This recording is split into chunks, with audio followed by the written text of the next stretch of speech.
तकल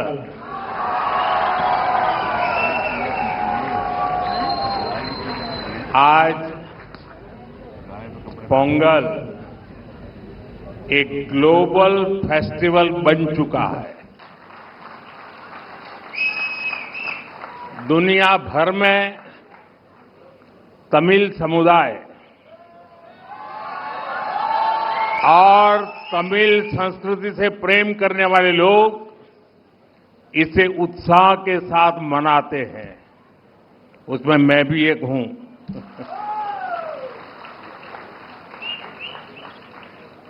इस विशेष पर्व को आप सभी के साथ मनाना मेरे लिए सौभाग्य की बात है। हमारे तमिल जीवन में पोंगल एक सुखद अनुभूति की तरह है। इसमें अन्नदाता की मेहनत,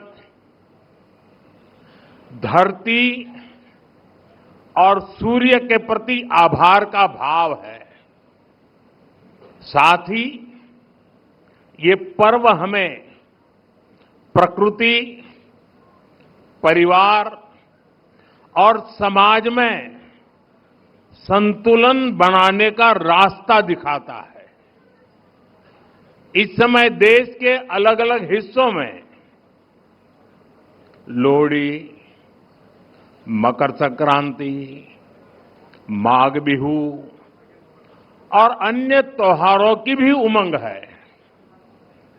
मैं भारत और दुनिया भर में रहने वाले सभी तमिल भाई बहनों को पोंगल की और सभी पर्वों की बहुत बहुत शुभकामनाएं देता हूं।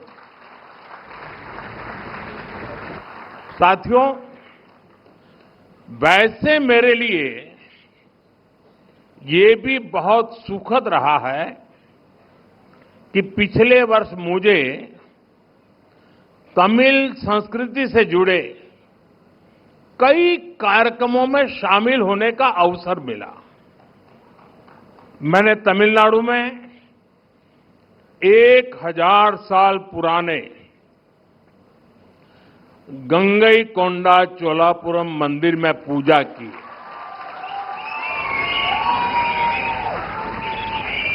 वाराणसी में काशी तमिल संगमम के दौरान सांस्कृतिक एकता की ऊर्जा को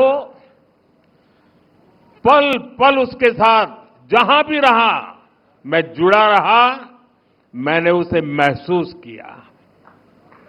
जब मैं पंबन ब्रिज के लोकार्पण के लिए रामेश्वरम गया था तो तमिल इतिहास की महानता का फिर एक बार साक्षी बना था। हमारी तमिल संस्कृति पूरे भारत की साझी विरासत है। इतना ही नहीं, पूरी मानवता की ये साझी विरासत है।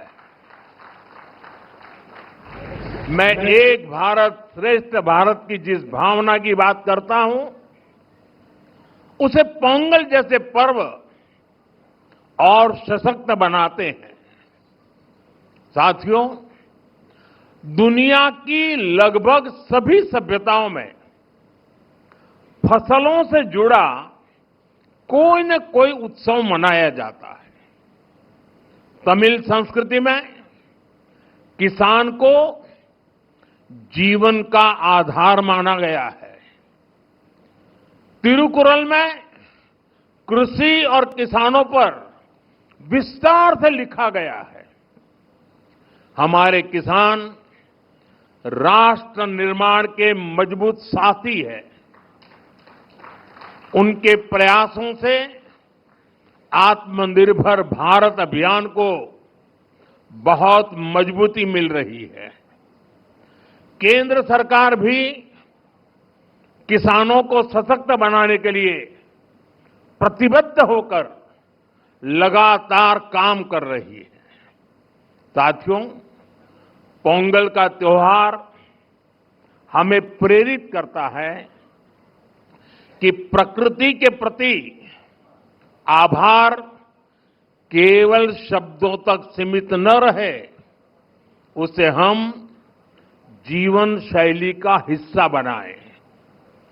जब ये धरती हमें इतना कुछ देती है, उसे संजोने का दायित्व भी हमारा है।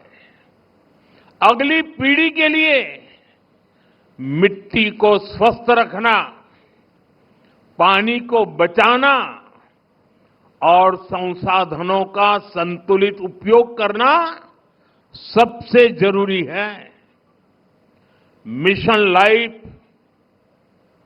एक पेड़ मां के नाम, अमृत सरोवर जैसे हमारा अभियान इसी भावना को आगे बढ़ाते हैं।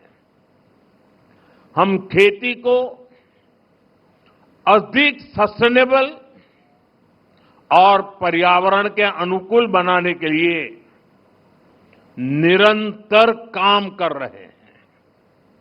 आने वाले समय में सस्टेनेबल खेती के तरीके,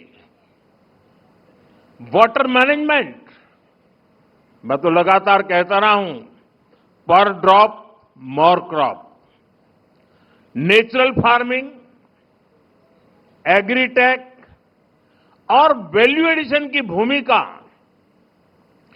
बेहद महत्वपूर्ण है। इन सभी क्षेत्रों में हमारे युवा नई सोच के साथ आगे बढ़ रहे हैं। कुछ ही महीने पहले मैं तमिलनाडु में नेचुरल फार्मिंग से जुड़े एक सम्मेलन में शामिल हुआ था, जहां मैंने देखा कि हमारे तमिल युवा कितना बेहतरीन काम कर रहे हैं। यानी प्रोफेशनल लाइफ की बड़ी बड़ी चीजें छोड़ करके वो खेत में काम कर रहे हुए मुझे मिले। मैं खेती से जुड़े अपने युवा तमिल मित्रों से आग्रह करता हूं कि वे सस्टेनेबल खेती में क्रांति लाने के इस अभियान का और विस्तार करें। हमारा लक्ष्य ये होना चाहिए कि हमारी थाली भी भरी रहे, हमारी जेब भी भरी रहे और हमारी धरती भी सुरक्षित रहे।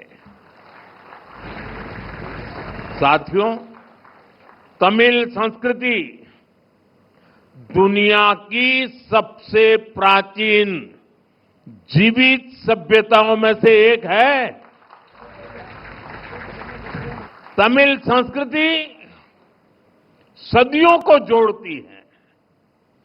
वो इतिहास से सीखकर वर्तमान को आगे का रास्ता दिखाती है।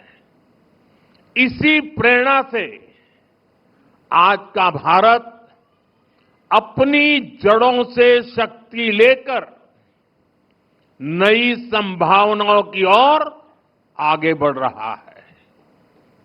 आज पोंगल के इस पावन अवसर पर हम उस विश्वास को महसूस कर रहे हैं जो भारत को आगे बढ़ा रहा है। एक ऐसा भारत जो अपनी संस्कृति से जुड़ा है, अपनी धरती का सम्मान करता है और भविष्य को लेकर भरोसे में भरा हुआ है। इनिय पोंगल नलवा कड़कतुक्कल,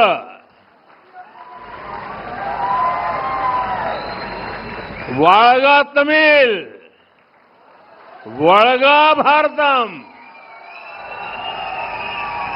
एक बार फिर आप सभी को पोंगल की बहुत बहुत बधाई, बहुत बहुत धन्यवाद।